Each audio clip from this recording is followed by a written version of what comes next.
Welcome back to the Elevate Collection podcast. We are so excited today because we are joined by our dear friend, Ashley S. Green. Welcome to the podcast, Ashley. Thank you. I'm happy to be here. We're so grateful that you take the time to come parlay with us. That's an appropriate term, yeah? Yes. I think that works. I think it works. Well, y'all, Ashley S. Green is a sports and entertainment and lifestyle marketing consultant based in Atlanta, Georgia. And I'm not going to lie to y'all, that does not really even articulate the full breadth of what she does. But she specializes in helping athletes, entertainers, and lifestyle brands build lasting legacies through strategic marketing, events, brand management, and community engagement and impact. She shares the motto, "To thine own self be true." And we're going to talk about all of it. I'm excited. Let's start with what wakes you up in the morning? What gets you out of bed? Alexa. No, I think I'm a disruptor, and so what gets me up, what gets me going is just knowing that I have like an opportunity to like go into spaces, even from like the start of my day, which is like the gym, go into spaces and to help individuals in those spaces. So like oftentimes when I'm posting like my workout videos, I'm really marketing, promo, like doing engagement, like, for my trainer, who's like a dear friend to me. So disrupting spaces, but also like truly like just servicing, like moving through life as a servant and showing up for individuals and spaces from a service perspective. I love that. How did you get here though? So like we understand the heart behind it, but because we know you, we know there's a background in education. We know there's a background of time spent in Dubai. Like how did we get to where you're able to show up in this servant capacity in all the spheres that you exist in? Yeah, I think a part of this, it goes back to my roots, Mississippi roots, and my family generations, coming from sharecroppers. And I remember asking my great-great-grandmother's brother, I asked him in 2020, I was like, one, how did you guys stay alive? How did you make it? How did you do this? And he explained to me like how they cleaned shop or cleaned up house, like, they pulled together their money and then they like bought, like one family member out of sharecropping, pulled together, bought another one. And then when his mother turned 99, it was the same time that Jimmy Carter was being inaugurated. So the newspaper, they did an article on them. And that article, she talked about growing up, not having, but then once they got to a place that they did, like their house, their home was open to the community. People left church and came there. So when I show up in this field and space of service, it's no stranger to my DNA, It's really me carrying on like that legacy. And so from a career perspective, I chose education to get started because I wanted to help people. And I remember being torn out and I was like, do I want to be an attorney or do I want to be an educator? And I had a professor that argued me down to be an attorney. I probably should have listened, but argued me down to be an attorney. And I chose education because I said I can have the greatest impact with the students because I'll be spending all day with them. And so, again, going from high school to college, service was on my mind. And I get to college, I'm working in the education sector. I go to England, to Sheffield, England to student teach. And on my very first day there, this girl comes up to me and says, I've never seen a brown person before. And I said, well, can I have a hug? Because I don't know what to say to someone that's never seen a brown person, She gave me a hug. We built a really close, tight-knit relationship over the course that I was there. And one day she had blisters on her feet. So I took her to medical. The nurse was like, I'm too busy. And I was like, well, if you give me the plasters, which is Band-Aids, if you give me the plasters, I'll place them on her feet. I took her to the bathroom, washed her feet, paper towel, soap, and water.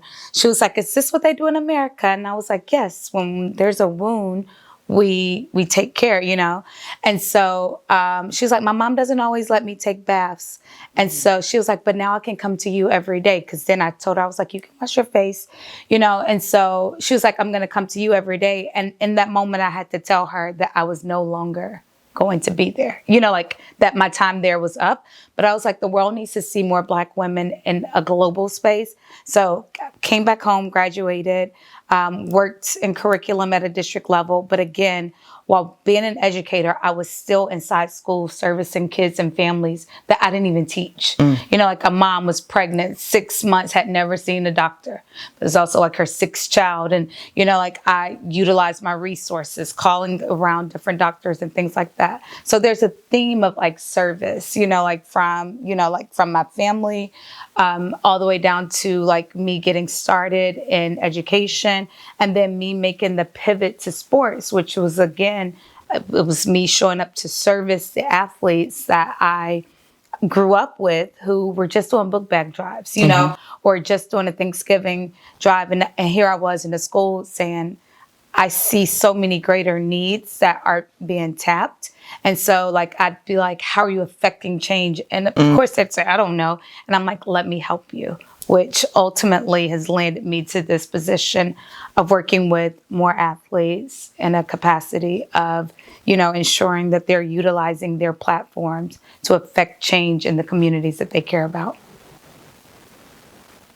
So that was a lot. I tried to do the condensed. You didn't even have to do the condensed. And I think it's so excellent when it comes to just when something is in you, it's in you. It's like you can't run away from it. As far as who was it? Coach Dar, I think that said it.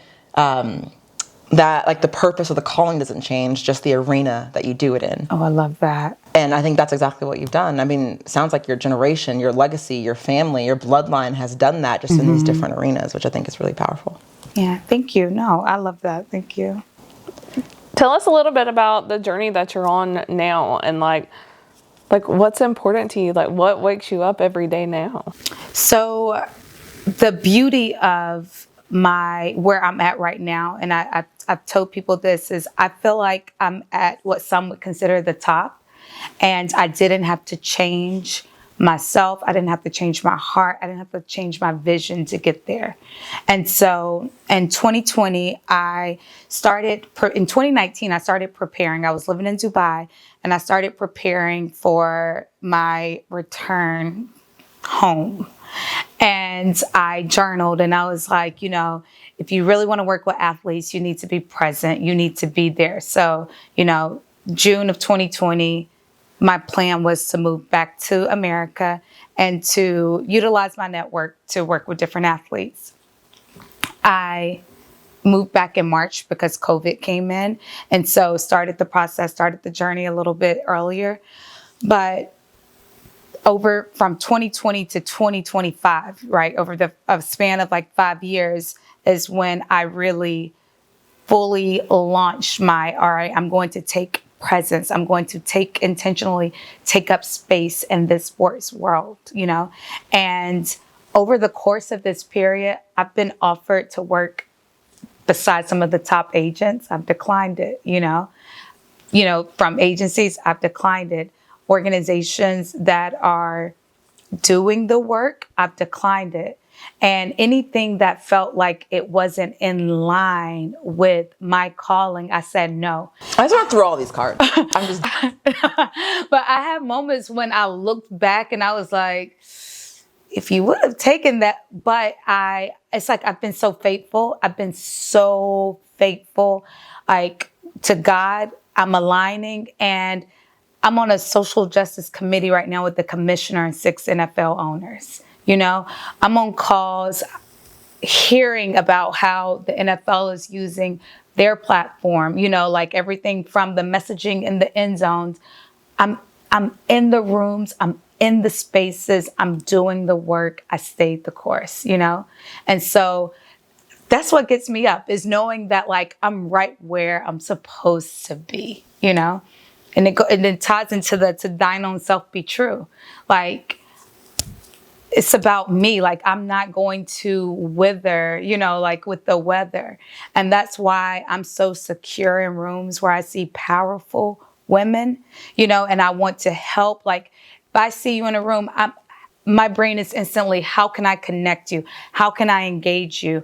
And I'm able to do that because I'm secure in myself and my journey. And I think people have come along the way, even with me, people have come along the way. And when they didn't have their identity, when they didn't know who they were, then you're either going to look at me like with envy, because why am I not mounting up to you? Or why am I not side by side with you? Or why are these introductions not the same? It's not your journey. It's not your path. What I can do is help guide you, and I'll support you. Like anybody that's ever interned with me or worked with me, I'm like, what is it that you want to do? You tell me what you want to do and we will do it. We will make it happen. But I think that that's why, that's what keeps me going. That's what steadies me. It's just knowing that I've trusted the process. I've trusted God throughout this journey. I've remained faithful. Through tests and trials, I remain faithful. I'm at a point in my life, in my spiritual journey, like my house could be on fire right now. And I'd say, all right, God, what are you trying to reveal to me? Cool. Like I'm not panicking. I'm not scared. I'm like, what's next? Like there's a reason, there's a purpose for this. And I know because he's carried me, like I've done more in the past 5 years in sports than some people have in 20 years. That's such a perspective shift. I think so too. And it lays so heavily into what we truly believe here at the Elevate Collection, which is the path is perfect. You have to go through exactly what you've been through and what you're going through to get to where you're going. Like the path is truly perfect, and that's something that we're trying to be good stewards of right now. What you've been able to accomplish in 5 years is absolutely incredible. And we were so fortunate you took us to the Sundays in Atlanta party with you, and to see you work a room, oh my gosh, was magic. Like not only did you know every person in the room, like I don't think there's a single soul that like you didn't know, but you were so incredibly intentional about making sure that we were seen in a new space. And the way that you introduced us, like I can firmly stand and say that no one has ever spoken about us in such a regard. Yes. That you did. Oh, thank you. No, I mean, I'm honored. Like, I'm honored. I see the work that you guys are doing. Like Beyonce, that was the thing. I was like, listen, B, and my brother for Christmas, he gets me all the vinyls. And so I had the Cowboy Carter vinyl, but I never listened because I love Beyonce. Y'all can't use these clips.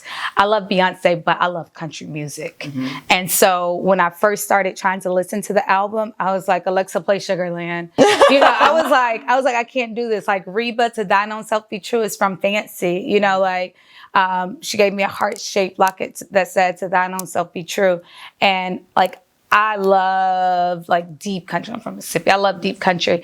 And so I was like, I'm not going to the concert unless I get invited. And the fact that you all reached out and invited me, like one, I had the time of my life. Yeah. Like you would have thought that I listened to the album. I thought I was going to go and just chill out. I was in concert. But what I see in that is like two women who are growing and building themselves. And as you guys grow, you're bringing people along with you. You're reinvesting. I see that like my brain, because of the work that we do, I'm thinking about the operational ticket, and what I see is like you guys see me and you value me enough to write that, to have that line item for me. And you do it over and over, and you do such an amazing job of doing it. The vision party. You guys are taking your own resources and you're literally bootstrapping, building community.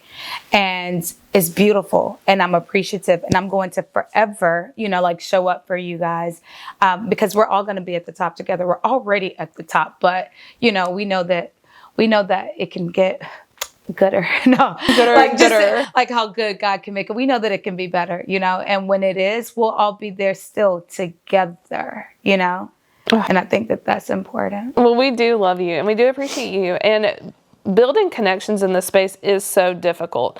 Is there anything you can share that helped you on that journey? Like, how did you get to where you are in 5 years? How do you know every person in the room? And what would you share with someone who is maybe new to the space? I think sometimes people early pitch, like people, it's like if that you're in the room with an exec, some people are always, they're like, hey, this is who I am, this is what I've done, and it's like, sit in the room with them. Almost everybody that I want to connect with, I'll have it intentionally placed in my mind, but they come to me. And they come to me because of how I confidently show up in that same room, that same arena with them, you know? And so, and then I'm reserved, you know, like I'm not always, my personality is big, my energy is big, you're going to feel it, you're going to see it, but I'm not loud and shouting, this is what I do. And this is you know, like I'm sitting, I'm observing, I'm listening. And then oftentimes when I do, you know, like when it is time to make that conversation, my brain has already naturally started making connections. So my conversation with someone isn't help me do this entry. It's, you mentioned this, you know, either I know this athlete is working on, this athlete is interested. How can we bridge this? How can we support? How can we build something? So skip the intros, you know, like skip those phases. I think another thing is like just, I honor the value of a relationship. Yes. And so I try to add value to, you know, like people's lives so that if there does come a time where I need you, and I'm using quotations lightly because me needing you may be me saying, hey, I have this opportunity, you know, to speak, you know, with this institute. And you're like, you know what? She showed up for us. I'm going to show up for her now, you know? Yeah. So like me needing you is still you winning because my brain is like programmed to like, where's the value add, you know? Like, how does everybody win in this? How does everyone get elevated? But I think that like, I'm so intentional about just like relationships and like showing up. Well, the relationship and the connection is what people don't realize are the most important. I think it's the foundational piece of things. And I don't think a lot of folks go into some of these spaces thinking like, how can I serve someone else? They're not going into the rooms of how can I add value? They're going into the rooms like, I want this, I want this, I want this. But at the end of the day, the way you get what you want, and I mean, guys, it's the ethos of Elevate of we elevate by elevating the lives of other people. It's something that we walk out and how we build connection. So I love hearing that because it almost feels mirrored back. So I'm really grateful for you to say that. I want to circle back really. I sound so corporate. I want to circle back. I want to circle back to the word disruptor or disruption, the act of to disrupt something. What are some things in our industry or that sit at the intersections of our industry, whether it be, you know, the intersection of like music and intersection of sports and culture and finance, all of these things, like what are some things that you really wish you, not even wish, that you plan on disrupting? Because I know that if you're a disruptor, it's not like, well, I wish. You're like, no, like this is what I won't tolerate anymore, and this is what I do, and this is why I move differently. Are there particular themes or narratives that you look to disrupt right now? Yes. I love you. Let's hear 'em. You're like, we're going there. Always. But no, we are in a space where individuals and entities value names, brands, logos, organizations that hold power. And oftentimes they skip over individuals who have like high level skill sets and capacities.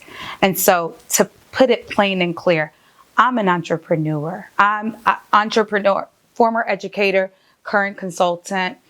And because my name is what's behind me, because my name is what's carrying it, there are people who will look over that and to say, all right, we're going to put you over here. I'm going to box you into this category because you don't have these major corporations behind you, not knowing that the skill set and the power, not knowing that I can pick up the phone at any given time and be on a call with anyone from any major corporation, you know? Yep. Built out an event in less than 2 weeks with one of the top cosmetic brands that is now going to honor women in sports and STEM and beyond. And so what I really want to see disrupted is people valuing and honoring the names, the letters of organizations, and not looking at the work of the individuals who are more than qualified to do the same work, you know? Like awards, you want to talk about awards with athletes? The athletes I've worked with, a list of awards. They have awards that they didn't even think of, imagine, dream of, and to accomplish so many, to have so many accomplishments from so many different angles that, from a government space, from the sports space, from, the leagues and beyond.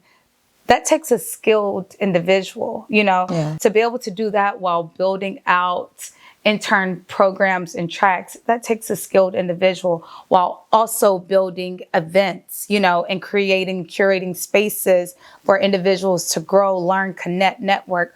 All of those are skill sets that get overlooked when you don't have the titles of major corporations behind you. And I think that it's time to start viewing people for who they are. And the people who don't get it, good. I don't want to be in those rooms anymore. Gosh, if these mics weren't so expensive, I'd be like, drop the mic, throw the mic, or what is the... We can clock it. Clock it, but no, guys, there's that... I love this influencer, and I feel so bad that I can't remember his name, but he kind of looks like Michael B. Jordan, because they did like this, and he throws his glasses. Oh, yes, I wish I could do that. I know who you're talking about. I'll find it, and we'll have to drop it, but... Okay, so I would love to round this conversation out quickly with a little segment that we're going to do kind of rapid fire. The questions don't come off as rapid fire, but your answer has to be rapid fire. Okay, so it's a legacy and lesson. So I'm going to hit you with the first three. What's a legacy you want to leave behind? Is for people to serve, to show up, and to listen. What's one belief you used to have that you've now changed? Was that I had to serve everybody. Ooh, that's good. What's a pivotal challenge that shaped who you are? 2016, 10 years ago, losing a mother figure to breast cancer. But 10 years later, being able to, acknowledge that her death and her transition is what has shaped me into the woman that I am. What habit best fuels your success? What habit best fuels my Red Bull? No, I'm just Run her check. No, what habit? I think my tenacity, honestly, and I don't know if that's a habit. I think that's more of an adjective. But what habit fuels my success? I don't come back to me on that one. I know it's rapid fire. What advice would you give your younger self? Don't change. Don't continue to everything that you had a, issue with or problem with. Don't change. Continue to build, disrupt. Story time. Even I was a cheerleader, varsity cheerleader for 3 years. I quit my senior year and created Jersey Girls. We went and got jerseys. We did corny cheers. I wanted freedom and autonomy. And if you go to my school now, there's still girls wearing jerseys, and they don't even know why. They don't know why they're doing it. But that's legacy. So that's what I'm saying. I tell myself, continue to walk away. Continue to disrupt the world, these spaces. Do it sooner. What's something you're most proud of that others might not know? Most proud of is just my journey as a whole, leaning into all the changes and knowing that so many more changes are going to happen along the way. So just being prepared to embrace it. What's next for you personally and professionally? Professionally. So professionally, I'm really excited about the work that I am doing with Sport for Impact and the Players Coalition. Sport for Impact is an organization, it's an entity that's a fiscal sponsor, for athletes, entertainers beyond who want to go out into their communities to serve. But what you get beyond that fiscal, sponsorship is an ecosystem of talented individuals with like-minded goals. And the operating team behind it is constantly looking for ways to seamlessly weave together the stories, to connect the different athletes and to connect the partners. So I'm really excited about just sharing more of the Sport for Impact. And then with the Players Coalition, I'm excited to really pull these athletes in, to educate them on the resources that are available to them that's been provided by their leagues, and to let them know that they can lend their voices to major initiatives without them always having to go into their pockets to pay to show up in these spaces. Your heart behind all of it is just magical to us. Well, before we close out, we have to ask our question. What is something, if anything, can our community, anyone that's under the sound of our voices, watching this, wherever they're consuming their content, what can they do to show up for you and move your needle forward right now? Move my needle forward right now. I think like right now, what I'm truly focused on is building out the ecosystem, building and strengthening the ecosystem, especially around impact.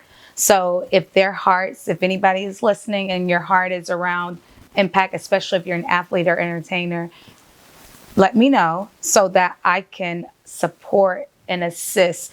Like, there's so many resources. There's so many resources out there. And it's time for people to stop being taken advantage of, especially in the sports space. And it's time for them to like truly know the power that their names and their platforms have, and how there's resources that are dedicated specifically to that. And there it is, y'all. Thanks so much for joining us today, Ashley. We can't wait to continue to build and grow with you and watch you flourish and continue to partner together to elevate this world. No, I'm excited. We're going to take over. Period. By storm. Taking over. Straight to the top.